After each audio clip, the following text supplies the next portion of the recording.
मगर मैं कहता हूँ कि आज तक 10,000 से ज़्यादा अभी तक किसी ने। नमस्कार, मैं हूं शिवम दुबे और आप अभी चेतना मंच देख रहे हैं। आज का ये खास कार्यक्रम आपके लिए बेहद ज़रूरी है। ये कार्यक्रम सिर्फ इसलिए ज़रूरी है कि आपकी भक्ति और अंधभक्ति में जो फ़र्क है उसे आप बहुत अच्छी तरीके से समझेंगे। इस वक्त हमारे साथ जो शख्स मौजूद हैं उनसे आप पहले भी मिल चुके होंगे और कथा प्रारंभ होने के पहले, यानी जो श्रीमद् भागवत कथा चल रहा है अभी ग्रेटर नोएडा में, ये कथा शुरू होने से पहले इनकी अध्यक्षता जो कर रहे थे नरेश ठाकुर जी, जो कि इस वक्त हमारे साथ मौजूद हैं। हम इनसे पहले भी इंटरव्यू कर चुके हैं और आपने देखा भी होगा।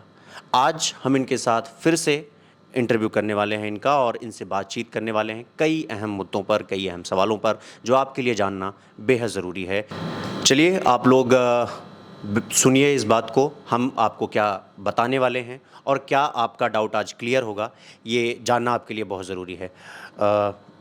अध्यक्ष जी, ये बताइए, कथा की अध्यक्षता आप कर रहे हैं, कथा आप लेकर आए ग्रेटर नोएडा में, हमने आपसे बात किया कथा प्रारंभ होने से पहले और आप ही कथा से अनुपस्थित हैं। दरअसल ये कह सकता हूँ मैं कि कथा का सूत्रधार मैं हूँ जी मगर कथा की अध्यक्षता जी मैं नहीं कर रहा अब। उसकी वजह है क्योंकि मुझे कथा ने ही बिल्कुल इग्नोर कर दिया है। कथा ने ही मुझे एक तरीके से त्याग दिया है, मुझे भुला दिया है, क्योंकि उसमें मेरा जाना भी बैन है, यहाँ तक कि महाराज से मिलना भी बैन है। तो मैं कैसे कहूँ कि मैं कथा की अध्यक्षता कर रहा हूँ। बैन क्यों हो गया? मतलब जब कथा लाने आप गए हैं, सब कुछ आप कर रहे हैं, 3 महीने के पहले आपने मुझे पहले इंटरव्यू में बताया था कि तैयारी सब कुछ आप कर रहे हैं, शासन प्रशासन तक जा रहे हैं, किसानों की ज़मीन को उनसे बात कर रहे हैं, सब कुछ आप कर रहे हैं। तो फिर आप अचानक से क्या हुआ, क्या राजनीति हुई कि आप ही अलग हो गए और अब कोई और अध्यक्ष बन बैठा है? कथा लेने के लिए तो हम ही गए थे। जी दरअसल हमारे ही दिमाग में विचार चल रहा था कि भाई महाराज जी की एक कथा करानी है। जी उसके लिए मैंने कुछ लोगों को फिर जोड़ा, 5 लोगों को जोड़ के मैंने एक ट्रस्ट का रजिस्ट्रेशन कराया। 5 ट्रस्टी थे उसमें, जिसमें मैं अध्यक्ष नरेश ठाकुर, हमारे उपाध्यक्ष गिरीश गोयल, हमारे महासचिव जितेंद्र भाटी, सचिव हमारे सुनील भाटी और कोषाध्यक्ष हमारे मुकुल त्यागी। जी तो हम फिर 5 मिलके कथा लेने का हमने प्रयास किया कि किस तरीके से मिलेगी, कैसे नहीं मिलेगी। तो उसके लिए सर्वप्रथम हमारी मुलाकात महाराज जी की से संस्कार जो चैनल है उसके ही स्टूडियो में हुई थी। उनके असिस्टेंट से हमारी मुलाकात हुई थी, नितेंद्र चौबे से। नितेंद्र चौबे ने हमें बताया कि इस तरीके से आपको कथा मिलेगी, और अभी हमारी 10 जुलाई से जो 17 जुलाई तक की कथा थी पेरिस की, वो कैंसिल हुई है, ये आपको मिल जाएगी। आपको धाम पे आना होगा, संकल्प कराना होगा। तो फिर हम लोग वहाँ पे जाते हैं संकल्प कराने के लिए। वहाँ पे हम संकल्प कराते हैं। संकल्प कराने के बाद में फिर आकर हम अपनी कथा के प्रोग्राम में लग जाते हैं। उसमें हम ज़मीन की तलाश करते हैं। सबसे पहले ज़मीन के लिए तलाश करने के बाद में परमिशन लेते हैं, अथॉरिटी से परमिशन लेते हैं, हर विभाग से परमिशन लेते हैं, किसानों से ज़मीन लेते हैं। पैसे भी खर्च होते हैं, क्योंकि परमिशन में भी हमारा डीडी गया हुआ है, अथॉरिटी में जमा किया है, किसानों की ज़मीन के भी पैसे दिए हैं। ये सारे कामों में हम लग गए। साथ में हम अपना प्रचार में भी लग गए, क्योंकि लोगों तक ये खबर भी पहुंचानी थी कि भाई हम महाराज जी की कथा करा रहे हैं। तो इस तरीके के हम कामों में लग गए। धीरे धीरे समय गुजरता गया और हमारे जो मुकुल त्यागी और गिरीश गोयल जी, ये उपाध्यक्ष और कोषाध्यक्ष, इनका कार्य हमने इन्हें जो कार्य दे रखा था वो लोगों से सहयोग लेने का दे रखा था कि आप लोगों से संपर्क करें और कथा के लिए जो भी सहयोग मिले वो सहयोग प्राप्त करें। मगर सहयोग के बदले में इन्होंने ऐसे ऐसे लोगों को जोड़ दिया जो कि अपना राजनीतिक चेहरा चमकाना चाह रहे थे और हो सकता है आगामी चुनाव की तैयारी कर रहे हों। तो उन लोगों ने एक तरीके से कथा को आके कैप्चर ही कर लिया। कथा को ही कैप्चर नहीं किया, एक तरीके से महाराज जी को भी कैप्चर कर लिया है क्योंकि अब महाराज जी के असिस्टेंट तो हमें पहचानने से भी इनकार करते हैं। अच्छा। हाँ, मैंने काफ़ी प्रयास किया है उनसे मिलने का, यहाँ तक कि मैं 600 किलोमीटर धाम पे भी गया था मिलने के लिए, मगर वहाँ भी नहीं मिलने दिया। मैं यहाँ यूनिवर्सिटी में महाराज जी रुके हुए हैं, यहाँ भी मिलने गया तो यहाँ नितेंद्र चौबे ने तो यहाँ तक कह दिया कि जी मैं आपको जानता ही नहीं हूँ। अच्छा। हाँ, तो अब वो मुझे जानते नहीं है तो, और रही कसर महाराज ने भी पूरी कर दी। जी। महाराज जी पहली बार कथा के अंदर स्टेज पर बैठकर जब अनाउंस करते हैं कि इस कथा के मुख्य संयोजक हैं शैलेंद्र शर्मा, जी। तो हम लोगों की मेहनत, उम्मीदें, श्रद्धा वो सारी की सारी दम तोड़ देती हैं। फिर बाकी कुछ बचता नहीं है। अपने आप को बेइज्जत होने से अच्छा है कि हमने कथा का परित्याग कर दिया बिल्कुल। अब इस कथा से हमारा किसी भी प्रकार से कोई लेना देना नहीं है, ना तो हमारी अब श्रद्धा भी इतनी नहीं बची है महाराज जी के लिए, क्योंकि महाराज जी अपने आप को ये कहते हैं कि हम अंतर्यामी हैं, हम दूसरे के मन की भी पढ़ लेते हैं। तो महाराज जी को ना तो ये दिखाई दिया कि भाई इस कथा के सूत्रधार कौन है, कौन से लोग हैं जिन्होंने इतनी मेहनत की, जिनके बल पे यहाँ कथा आज ग्रेटर नोएडा की धरती पे की गई, उन्हें कुछ दिखाई नहीं दिया। उन्होंने स्पष्ट कह दिया कि यहाँ के सूत्रधार वो आयोजक शैलेंद्र शर्मा हैं। जिस वक्त महाराज जी ने ये कहा कि यहाँ के सूत्रधार शैलेंद्र शर्मा जी हैं, हम लोग वहीं मौजूद थे।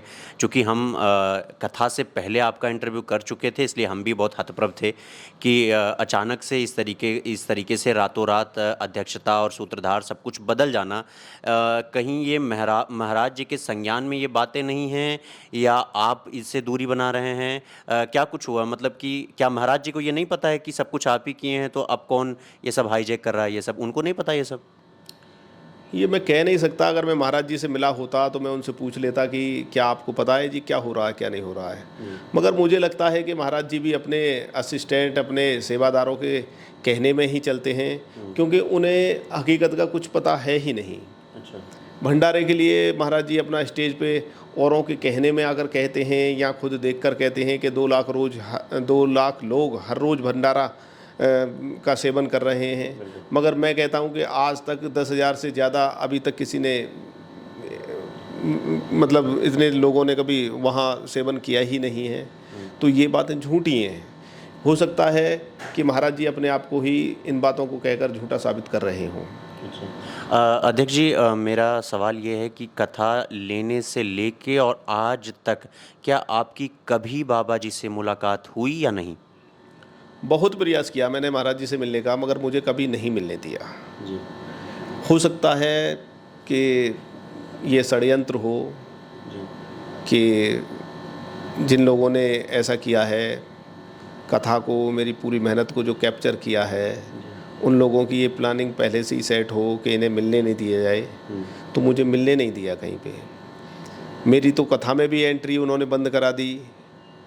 मेरी महाराज जी के पास में एंट्री बैन है, वहाँ पे भी नहीं मिल सकता हूँ, ना ही मैं कथा में जा सकता हूँ।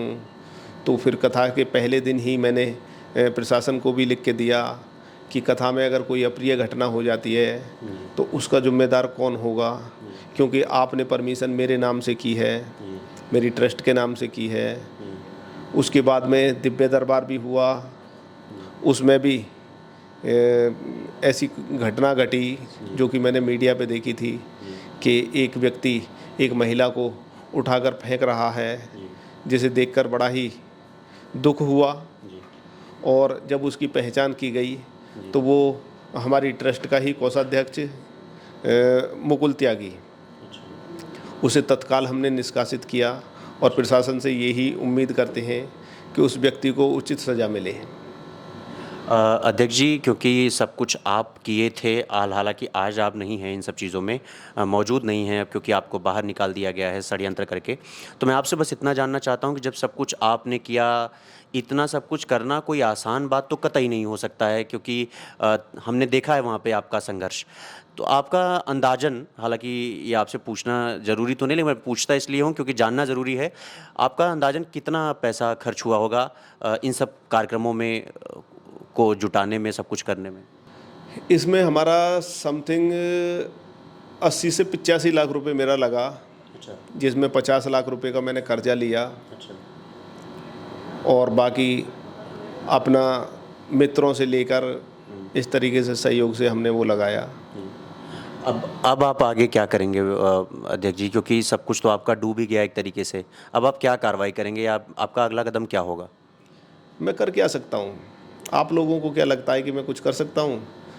जो इंसान अपनी कथा को नहीं बचा पाया तो आगे वो क्या कर पाएगा? श्रद्धा और एक भगवान का नाम और एक हिंदुत्व के लिए जो महाराज जी बोलते हैं, एक उसे आगे बढ़ाने का जो प्रण लिया था, मैं हमेशा उसी के लिए चुप रहा कि कथा हो जाए, कथा संपन्न हो, किसी भी प्रकार हो। चलो अच्छा है किसी और के चेहरे से हो, मुझे इस बात से कोई दिक्कत नहीं है, मगर सारी परिस्थितियां सही रहें, किसी को कोई कष्ट ना पहुँचे, भगवान के नाम को अच्छी तरह से ही लिया जाए, किसी प्रकार की उसमें कोई हानि ना हो। मगर बहुत सारी घटनाएं मैंने ऐसी देखी हैं, जैसे कि कुछ व्यावसायिक कार्य किए गए हैं, पासों को बेचा गया है, जैसे कि वो बनाया गया था, फूड कोर्ट बनाया गया था, उसे बेचा गया है, जिसमें स्टॉल खरीदने वाले लोग रो रहे हैं, परेशान हैं। तो मेरी यही एक दुआ है, एक रिक्वेस्ट है कि उन लोगों को ऐसा परेशान नहीं किया जाए। उनके साथ में अगर कुछ गलत हो रहा है तो प्रशासन प्लीज़ उनकी उचित हेल्प करे, जैसे भी समस्या का समाधान हो उस समाधान को निकाले। अध्यक्ष जी, आपके कहे अनुसार अगर ये कहना गलत नहीं होगा कि ये कथा तो पूरा व्यापार हो गया है एक तरीके से, खास करके उन लोगों के लिए जो पूरा हाईजैक कर लिए हैं, ये अब कथा रही नहीं गई। आपको क्या लगता है, ये कथा रह गई है अब?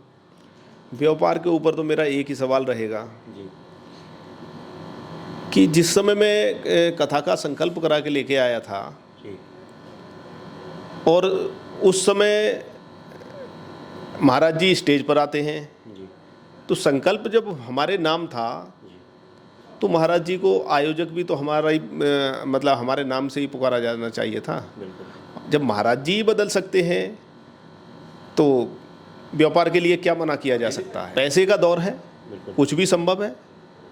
और ये भी मैंने आपको बताया, आगामी चुनाव आने वाले हैं, हर इंसान अपने आप को चमकाने की चक्कर में है, उसके लिए वो धर्म का भी खून कर सकता है, कुछ भी कर सकता है। मैं आप लोग को बताना चाहूँगा कि जिस दिन हम लोग अध्यक्ष जी से बात कर रहे थे, इनकी धार्मिक भावना को देख करके एक अजब सा माहौल लगा था। हम लोग इन्हीं से बात करने आए थे। आपकी धार्मिक भावना जाहिर सी बात है कि वो प्रभावित हुई होंगी अंदर से। मैं आपको बस ये पूछना चाहूँगा कि आपने जिस घटना का जिक्र किया कि जो वीडियो वायरल हो रहा है, महिला को उठाकर फेंका गया और आपने उसे हटा भी दिया है, ये जो पर्चा निकालते हैं शास्त्री जी, आपको लगता है कि इन पर्चों में दम है, या क्या ये वाकई में अपने शक्तियों से ये करते हैं, या इनका पहले से ही कुछ है? दरअसल मेरी श्रद्धा धर्म के प्रति है। बिल्कुल। मेरी श्रद्धा किसी व्यक्ति विशेष के लिए नहीं है जी और मैं अपने धर्म पर न्यौछावर हूँ। जी और मुझे ये एक उम्मीद थी जी कि ये जो संत हैं ये हिंदुत्व की बात करते हैं, एक सनातन की बात करते हैं, तो हो सकता है कि हमारे हिंदू भाइयों को ये जगाने का प्रयास कर रहे हैं। तो इसी वजह से इस कथा का जो मुख्य आयोजन कराने का मेरा जो इरादा था वो इसी वजह से था। बाकी रही कि किसका पर्चा निकलेगा, पर्चे में क्या निकलता है, इन बातों से कभी ना तो मैंने कोई सरोकार रखा और ना ही कोई इंटरेस्ट था इन बातों में।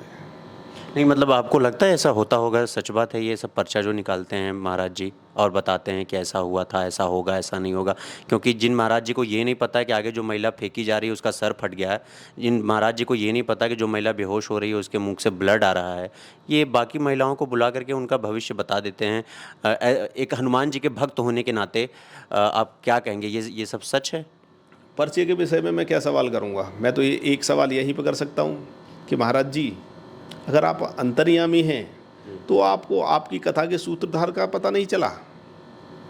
जब आप पर्चे खोल कर सामने वाले की किस्मत बता सकते हैं तो आपने कथा की किस्मत क्यों तय नहीं की?